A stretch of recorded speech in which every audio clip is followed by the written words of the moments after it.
Coaching is one of the fastest growing professions in the world and one of the least understood. On the Coachpreneur journey, we go inside the profession from who I am is how I coach to what it takes to build a coaching practice, what leaders and executives experience when coaching works, and what the ecosystem looks like from every angle: coaches, leaders, organizations, and the people who support them all. I'm Jörg Sauer, transformational coach and host. Let's get into it. Today, I'm joined by T.G. Lim, a managing director based here in Jakarta, Indonesia. TG brings over 3 decades of international leadership experience across Malaysia, Singapore, Southeast Asia, Indonesia, of course, and most recently stepping into a managing director role at Maccaferri.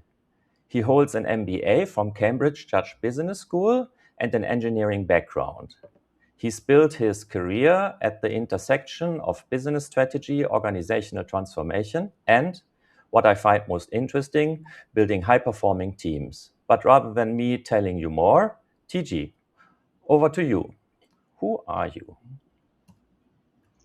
Yeah, thanks for very good introductions about myself. So I say that currently I'm the managing director for an Italian MNC company called Maccaferri Indonesia. I've been working with European MNCs throughout my life. I say that I have over 25 years experience in business management and leadership. So it's a journey personally for me. And today I'm glad to meet you to discuss about this topic. Yeah, and before you were working for a German company, so there is some German links here as well. But our connection basically came to fruition when I met you at a networking event. I think it was 2 years or maybe 2.5 years back. And then we had a really deep conversation about coaching. I think it went on for over an hour. And I found it really interesting, the perspectives you were sharing of your own coaching experience, how you feel that coaching is relevant for organizations and for leadership. And yeah, that's why I invited you to share a little bit about your experience, your perspectives, and have a conversation about that. So, where do you want to start? Yes, probably would like to brought back to where first I being introduced for this type of training. I consider that. At the times I was just promoted being a managing director for Dhaka, Malaysia. It's an Austrian company. At the time, my boss, my regional directors, and inspiring leaders, in my view, he's the one who understand and appreciate leaderships. So he also observed me on these new positions. I have some challenges because it's a new role. It's no longer a manager. It's no longer a sales director, but it's a role that requires, I would say, the high maturity in leadership. So over a golf game, he just threw a question. Look, TG, how could I support you? I said that, yeah, I have been struggling. I have to admit that at the time to lead a team, despite we have been performing super well. I performed super well for the organizations in the first 2 years. The results was flying. It's one of the best in the region. But struggling in terms of leadership, in terms of leading the teams into the next stage. He came up with this proposal over the golf game. Then I said that, yeah, that's a great idea. Then he said that, so why don't I propose you? Maybe you go for a coach. I said that was a great idea. So then he introduced a coach to me. He said, just go to meet a coach. All right. He's a very experienced British. Um, his name is John Peterson. He runs a coaching company called Terrific Mentors. Then I'm going to meet out with him. He resided and staying in Singapore. And after an hour sessions, I covered my region director. I said, yeah, I think that it sounds interesting. I decided to embark this journey and is how it go. Then for sure come to a discussions about how to finance this journey because this is a journey that's partly I'm a coachee. I get a full out of it. Definitely is something is very difficult to measure by a company. So at the end that we split the cost 50-50. That's how I started the journey. Yeah. An interesting aspect that you mentioned is you said you were struggling, and you also said you were successful. Yeah. As you know, that is what I learned. The tricky things being an senior executive when you are sitting in the leadership positions, and you can achieve a goal, a business growth via numbers of approach. But if I break it down, you can be a very good manager. You can drive your business goals via settings, the KPIs, stirrings, and having an exchange. When I'm getting more experience at times, I find that it isn't enough. You need to have a leadership skill sets that you drive your business growth not only through the hard numbers, but also via emotionals, via you building trust with your team. And that is a different skill set. The first one is more like a science. You need that. The second one, the leadership, is a bit harder because it's an art. As you know, an art, so there is no something, a framework you define it. You have to realize that. You have to realize at the moment you are doing the good thing, a right thing, a effective things. But it's a science, it's easy to comprehend. That's why most of the leaderships, manager or top management, they are good at this part because it's much more easy to learn. But leadership is a journey. That is a tricky part. Yeah, I can relate to that experience. So, how did the struggling materialize itself in you as a leader at the time, or as a manager, then maybe as at the time? I just am a very effective manager. I was a very effective manager looking at my journeys when I was at the age of 28 or 29. At the time, my boss, the managing director of my first employer, Perry, he liked me a lot, and then he promoted me at the age of as I said, it's about 28, 29 at the time, lead a team about nearly 30 people. I was promoted to become the sales and the technical manager. If I look back now, wow, I do not know how I could lead a team at that young age because I simply just worked very hard, nothing more. I would say that. But that was a good beginnings for my leadership journey. All right. Without this step, maybe I not go that far. I would say that because I learned from the mistakes, so I reflect it, and I know that's where the weaknesses are about. I try to explore a better ways to manage to achieve the business goal. Yeah. Why I keep asking on the aspect of being successful and struggling is based on my own experience as a leader, and then also observing other leaders or team members who are getting promoted into different into leadership roles, but also now in my coaching practice, that there is a lot of struggling,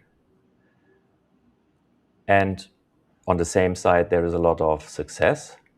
But when it comes to the struggling, there is very little admittance that we struggle, because if as long as the numbers look good, we maybe think everything is fine, whereas personally we might feel something is off.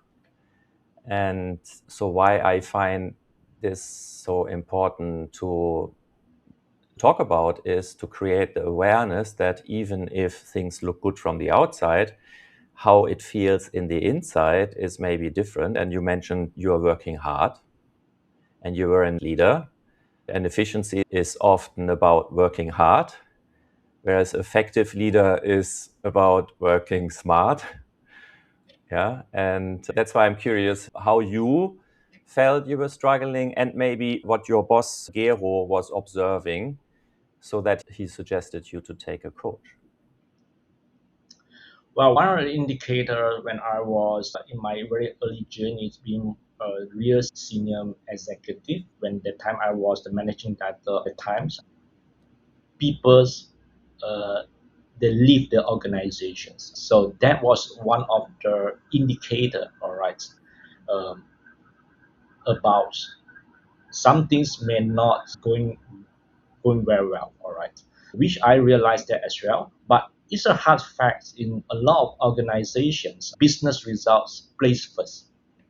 Being a senior management, you can't ignore this business objective. That is where most of the manager they get stuck. They drive the result. They've forgotten about how to lead and how to manage the teams to be sustainable. So that is some things I would say that there is nothing wrong about emphasizing on the business result, but at the end, because every business organizations they got a very simple objective to maximize the profitability of an organization. But on top of that, I learned throughout the journey, all right, there is a purpose behind that, not only the profitabilities. The purpose that come from the way on the soft part of an organization. That is where leadership play a role on that. Most of the time, I did mention before, there is a confusion in leadership positions. When a person's in the senior positions, people perceive him or her as a leader. Maybe that is not that true because why? When I say that a leader isn't a manager, there are different skill sets about these two, but both are equally important for you to be successful in your role in a senior position. You need to balance these two. The hard part is the leadership, I would say that. Because it's come with you yourself have to comfortable with this role because this role it takes a lot of personal developments and personal willingness would like to do this job. I always consider a leader is not just like a manager. You do it right after the office hours, you are totally a different person. It won't work. It must be part of your DNA because at the end, that's one of the important traits of a leader is how you build the trust. The trust comes with certain integrity. Without that, things collapse. That is the hard part. So that is why that the leadership is something that individual would like to become a leader. He had to work on and put on efforts to do that, and he had to like or she had to like that. Otherwise, there will be a struggles in the leadership position. That is my opinion. Yeah, thanks for sharing. And I think there is a lot of confusion about the terms manager and leader, and many use them interchangeably. But what I'm hearing you saying, there is a clear distinction between what a manager is or what it requires to do being a manager and what it requires to be a leader. And what I'm hearing is that what you're saying is the manager is more like a role. When you enter the office, you take on the coat and then you are a manager. When you go home, you can basically leave the coat at the office. However, when you are a leader, that's more about embodiment. Basically, you embody being a leader, and that doesn't stop. It's not a role you play in the office, it's a mindset, and you mentioned some values like integrity. It's embodying a mindset and values. Is that a correct understanding? This is what I can see is the definitions of a leadership because there are some things is not you can sense it but hard to measure. However, being a manager is easy to measure, and then that's Mhm. why you sense it. Okay. So that is the hard part. Leadership is about it isn't a program, it isn't a formula. It's basically it's about humans exchanges, about the experience, to inspiring oneself also and others. As I mentioned, it's an art. It's come with your knowledge for sure, you need to have it. But on top of that, you need to have the experience. Without the experience, you won't come to effective judgments or right decisions. Okay. So that's why being a leader, you need to have a wide spectrum of experience. In order that you are on top of the subject, you can put on a valid perspective and share your view. That is where that people will sense that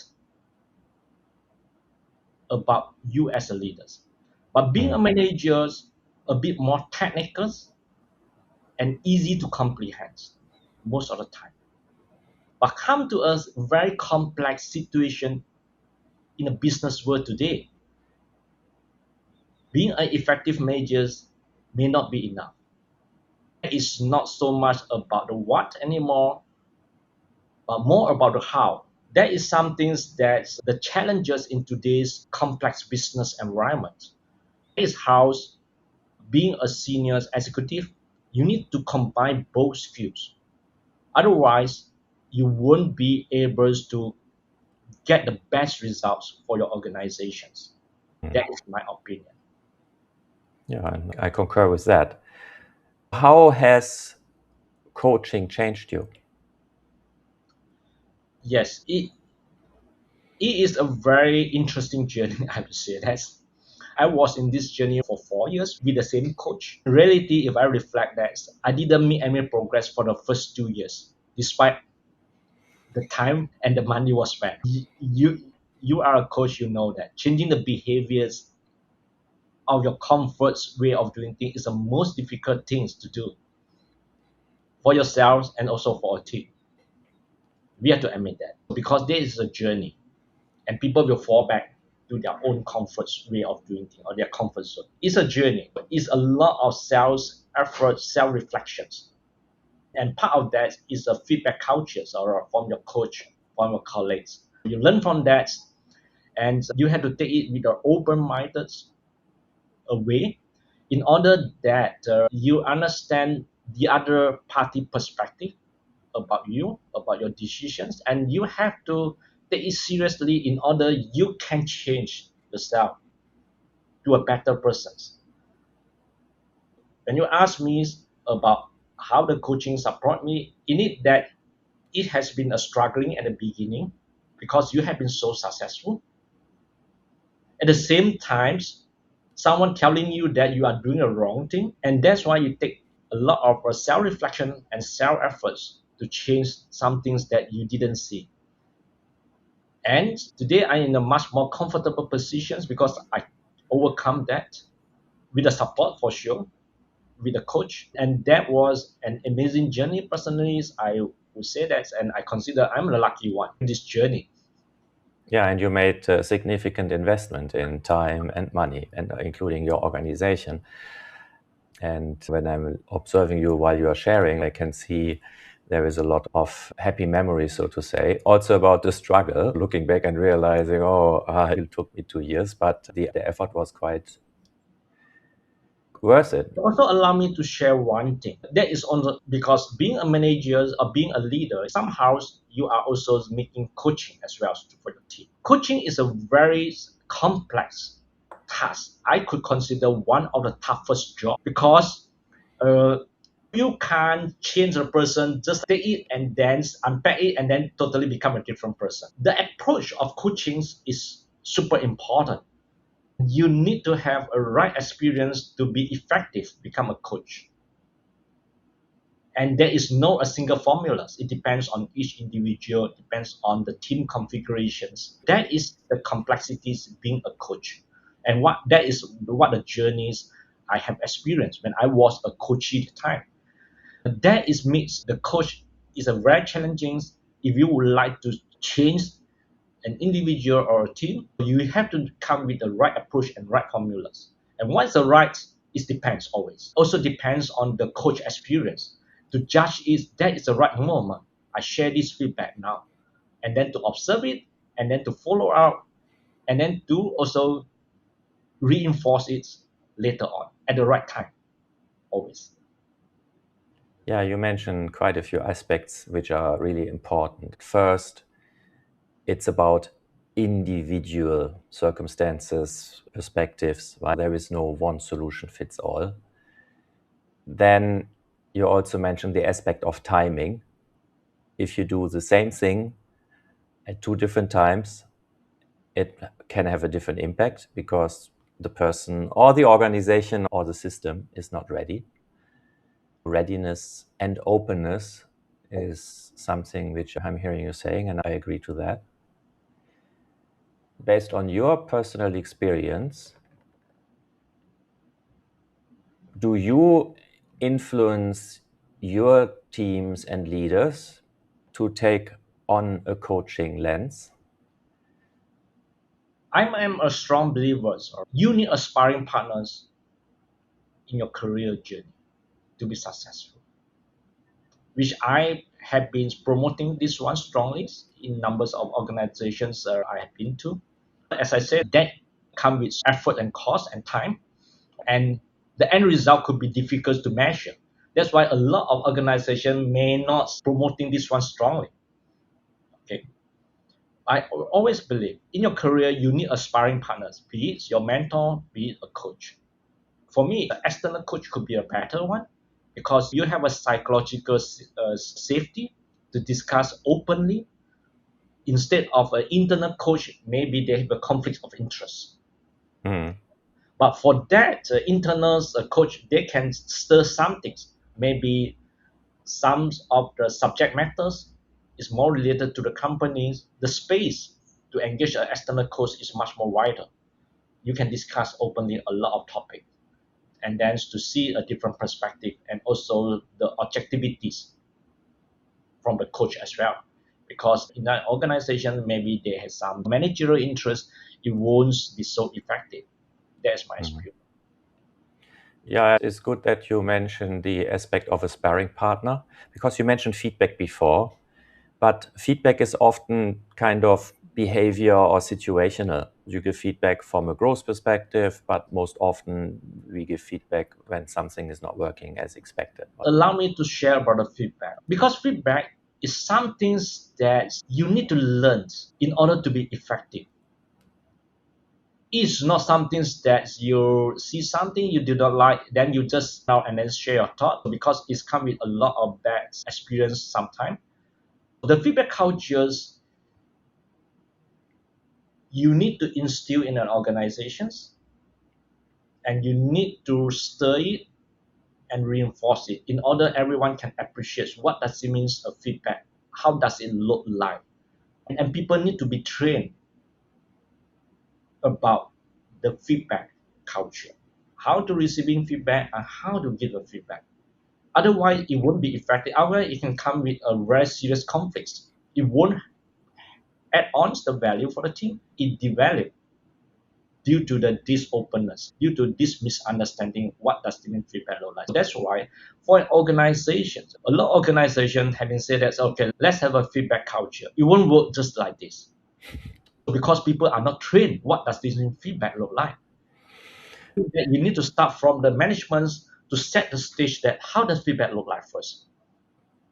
Then Yeah, the feedback still will be effective.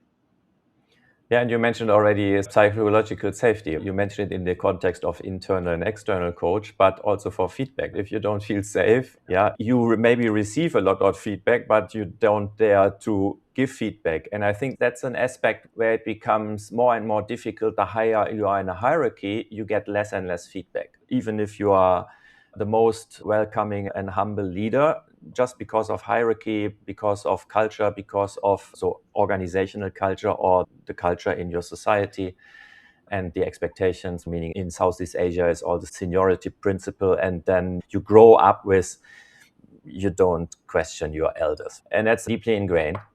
The thing is about the psychological safety, also the cultural imprint. But what you also mentioned when you were talking about the external coaching and the sparring partner, I think the difference between feedback culture, mentoring, and coaching is that when it comes to blind spots, in coaching, you discover your blind spots yourself, which is way more powerful than somebody tells you your blind spots, because it has a different impact. You're realizing, oh, there is a blind spot and I need to work on that. So from an executive or senior leadership perspective, how can an external coach or sparring partner be beneficial when it comes to feedback, blind spots, and so forth? Okay. The first thing as that external coach is do not have a managerial interest, less conflict of interest on one hand. So also depends on also the coach himself. That's why that is very important. You understand who is your coach. Both parties must set certain agreements at the beginnings. I think that a professional coach definitely they will tell you about what the thing that they will support you. One of that is provide you the psychology safety to share everything, and then that must remain between the room, between the four walls, between you and the coach. I think that is a professional coach will do. All right. Um, Definitely, there is a big benefits for that because also it's a convenience to share your idea, your opinions, your feelings, your delight, your dislike, and your likes about certain things. Then the coach can share his or her is a very convenient way to make an exchanges. Definitely in an organizations, you also can have this kind of feedback as well. All right. Like some organizations, they have a 360-degree feedback. However, the systems must work independently. It shouldn't become a tool for, I do not know, for an HR later on that's to grab this information and to put on a certain different perspective. That's why the system himself is credible, all right, and people have a trust on the system because things must be anonymous, and then people can give an open feedback. As you say that you are at a higher position, you're bound to have less feedback, less negative feedback, because your subordinate may be perceived that, okay, if I give it too tough, maybe that will affect something. When that is a conflict of interest, the feedback won't be effective. Having engaged an external coach, a professional one, definitely this gives you a real benefits for doing so. Hmm. Yeah, two things you mentioned which I find interesting. First of all is the professional coaching relationship. So that's for any coaching to work, be it internal, external, there need to be a trust relationship, and confidentiality is number one. And that's why the International Coaching Federation has a code of ethics, which goes really deep on the requirements from a coach perspective to adhere confidentiality, being non-judgmental, and so forth. Yeah. The other aspect you were mentioning is about the feedback, and you mentioned also reflection before. One example which came to mind is that I was once coaching a senior leader about the feedback, and part of the conversation was, how can I get feedback? Because I always get this, yeah, you're a good leader, you're a good manager, whatever, right? And then in one situation, he shared the feedback he got, and he was saying, yeah, I was so la la. But then while we were talking about the feedback, he realized at some point that basically the feedback he got, if I may speak French, was do your damn job and don't interfere with mine. But it was so nice, and they had a good relationship. So basically, the person who gave the feedback was really close, still wrapped it nicely so that you really need to read between the lines. So you need to unpack it in order to realize, oh, basically, what she's telling me is I should do my job and stay out of everybody else's job from his team. And so basically don't micromanage. First he was shocked, and then he had a really big smile on the face, realizing, oh, I get feedback, but I also need to unpack it. Yeah, that always the tricky part. You have receiving the feedback maybe is not in the same page what you have been thinking about yourself. But I say that having a feedback is one of the rule. I would always say that as this is a feedback, it's just a different perspective. Just take it as it is, and you have to match with yourself because you have to reflect it yourself. Sometimes maybe what this person say is exactly correct, but that may not be all the time. Feedback just take it as is. Do not need to be the defend it. I would have to say that one of the principles. It's just a different perspective, and as people also say that feedback is a gift. Right? Everyone should appreciate that, Yes, whatever good or bad. But having exactly. said that, most of the time in Asia, in the society, that because the feedback is so generalized, you really can't know what actually you are doing good or doing bad. The effective feedbacks must be quite specific, what you like or what you dislike, in order that people can reflect and understand what actually you mean for.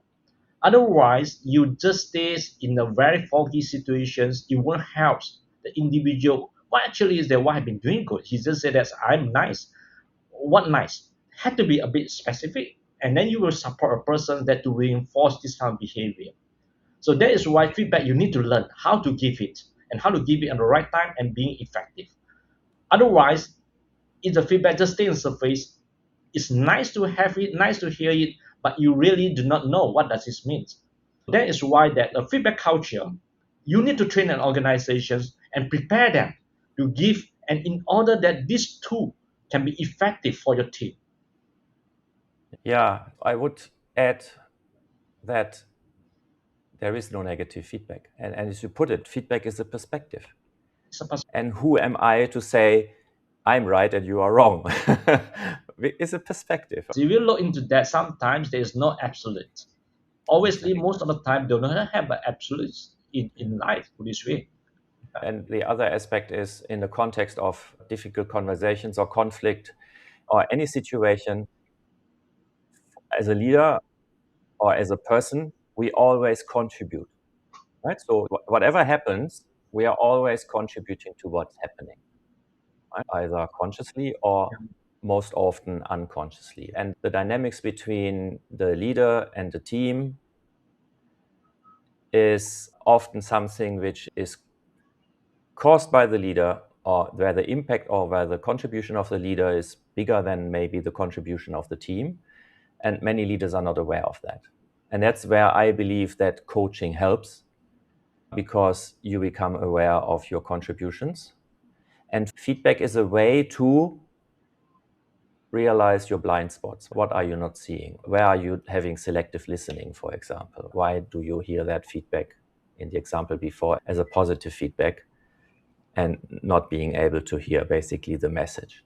No, what actually strikes me is about how a leader influence the team.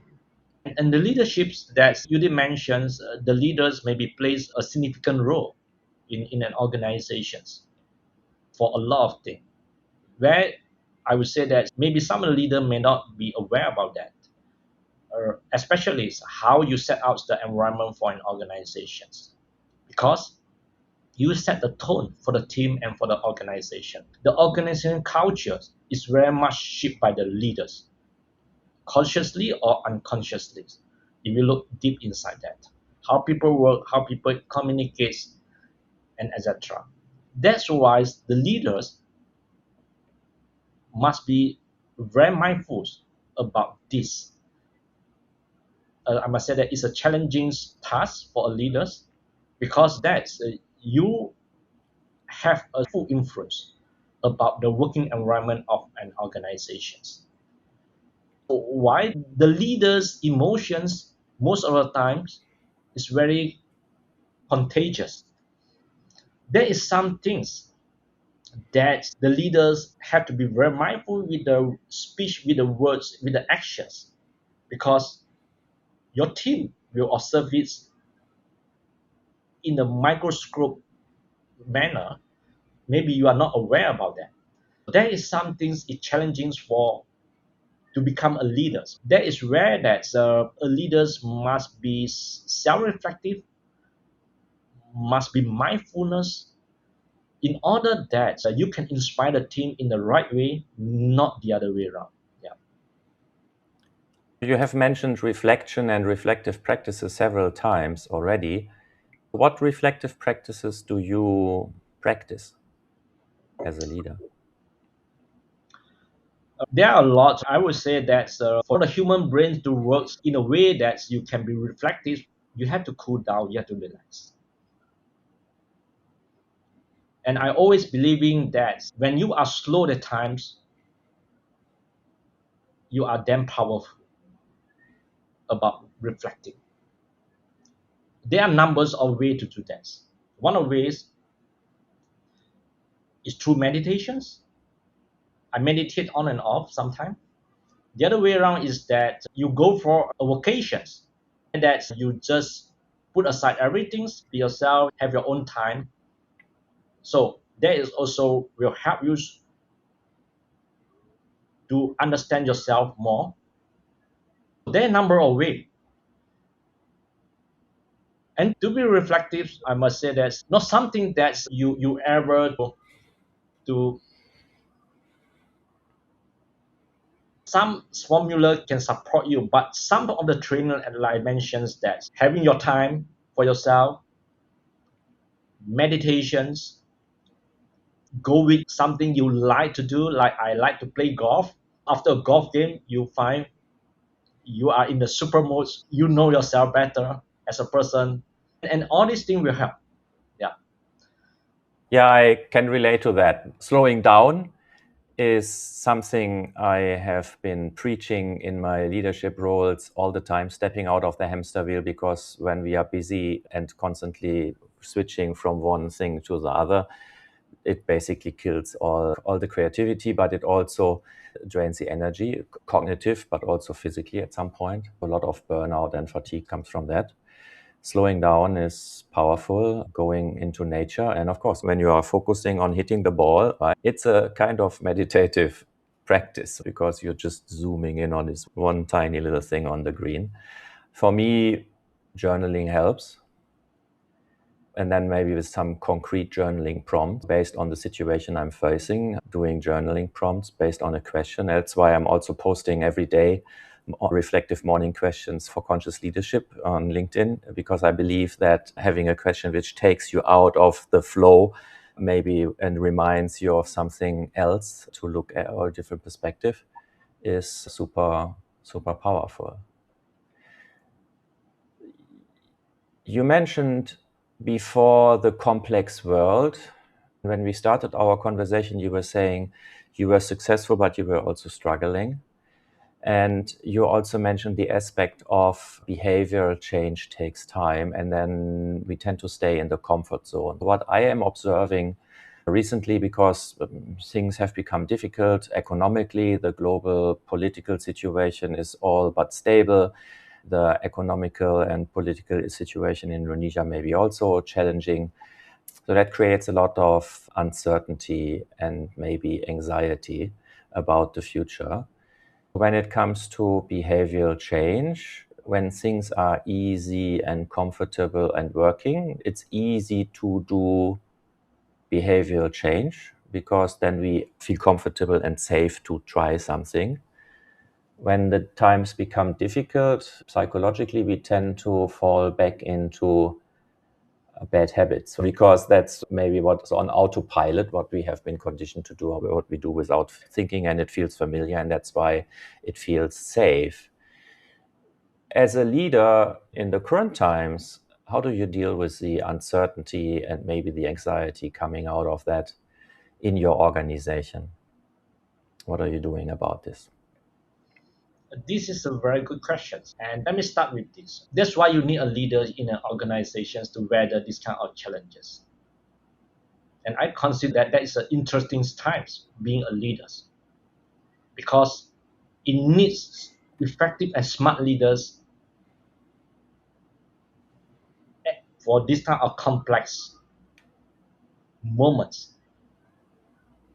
That is a defining moment for a lot of organizations. And to do that, you need to have really strong, effective, and smart leaders to lead the teams, to manage organizations, and then to prepare them for these complex environments. A leadership approach I consider is an experimental approach. Having said that, it's focused on the movements and the developments. It's stepping out of one comfort zones. It sometimes could be irritating.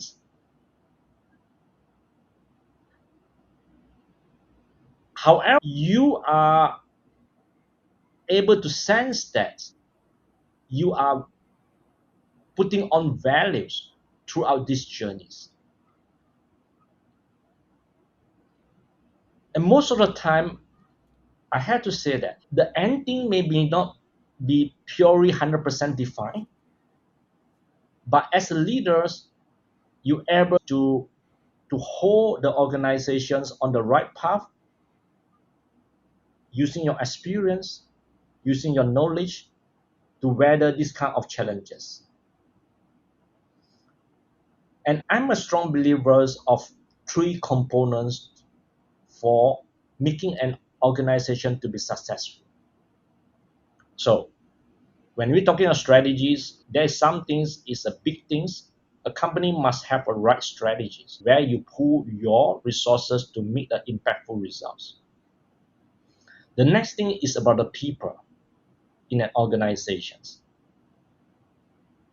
That is about the team. You need to have the right people in the right position and the right team who are steering in the same directions with you. And last but not least, definitely the leadership come in play.